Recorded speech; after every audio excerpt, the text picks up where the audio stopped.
সঠিক রক্ষণাবেক্ষণের অভাব ও দুর্নীতির কারণে বছরে কোটি কোটি টাকা লোকসান গুনছে যাত্রী পরিবহনকারী সরকারি স্টিমার ও লঞ্চগুলো।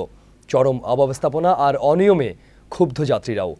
আর এই সুযোগে নদীপথে বেড়েছে বেসরকারি নৌযানের সংখ্যা। তবে লাভ লোকসান নয়, সেবাই মূল লক্ষ্য বলে জানালেন বিআইডব্লিউটিসির চেয়ারম্যান। অপূর্বাপুর রিপোর্ট। নদীমাতৃক বাংলাদেশে এখনো নদীপথ মানুষের যাতায়াতের অন্যতম মাধ্যম। পরিসংখ্যান বলছে ৩০% মানুষ এবং ২০% পণ্য পরিবহনে ব্যবহার হয় নৌপথ।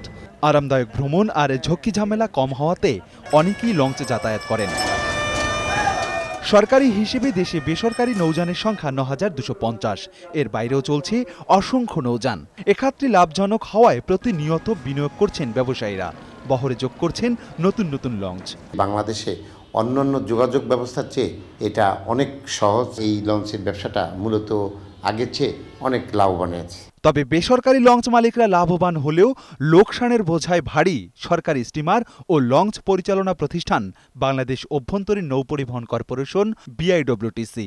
বছরের পর বছর নানা অজুহাতে দেখানো হচ্ছে লোকসান। অডিট রিপোর্ট বলছে ২০১৩-১৪ অর্থবছরে এ খাতে আয় প্রায় ৬,৮৬,০০,০০০ টাকা। বিপরীতে কেবল জ্বালানিতে ব্যয় প্রায় ৮,৯,০০,০০০ টাকা। এ খরচের বাইরেও রয়েছে স্টিমার সার্ভিস ও বেতন ভাতা। লোকসানের পাশাপাশি যাত্রী সেবার মানও কমছে দিন দিন। সরকার যে সার্ভিসটা চালু করছে এটা বরং যাত্রীদের ভোগান্তি তো কমেই না, বরং যাত্রীদের ভোগান্তি আরো বেশি। তাদের টাইম টেবিল কোনো ঠিক নেই। এই যানগুলির ত্রুটিমুক্ত করতে হবে।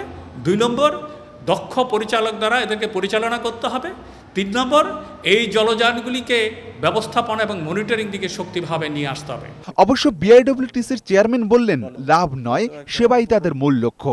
সরকারি প্রতিষ্ঠান হিসেবে আমরা লাভের থেকে সেবাটার দিকে বেশি প্রায়োরিটি দিয়ে থাকি। এরই মধ্যে নবনির্মিত এমভি বাঙালিও নাম লিখিয়েছে লোকসানের তালিকায়। কিছুদিনের মধ্যে বিপুল অর্থ ব্যয়ে সংযোজিত হতে যাচ্ছে নতুন জাহাজ মধুমতি। যাত্রী সেবার মান না বাড়ালে লোকসানের বোঝা বাড়তেই থাকবে বলে ধারণা করছেন সংশ্লিষ্টরা। বেসরকারি লঞ্চগুলোতে যেখানে যাত্রীদের উপচে পড়া ভিড়, অথচ উল্টো রথে অলস সময় পার করছে দেশের সরকারি এই নৌযানগুলো। চরম অনিয়ম আর অব্যবস্থাপনায় কখনোই লাভের মুখ দেখে না এই খাতটি।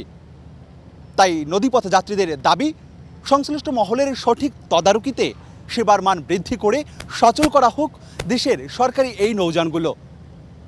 অপূর্ব অপু, বৈশাখী নিউজ, ঢাকা।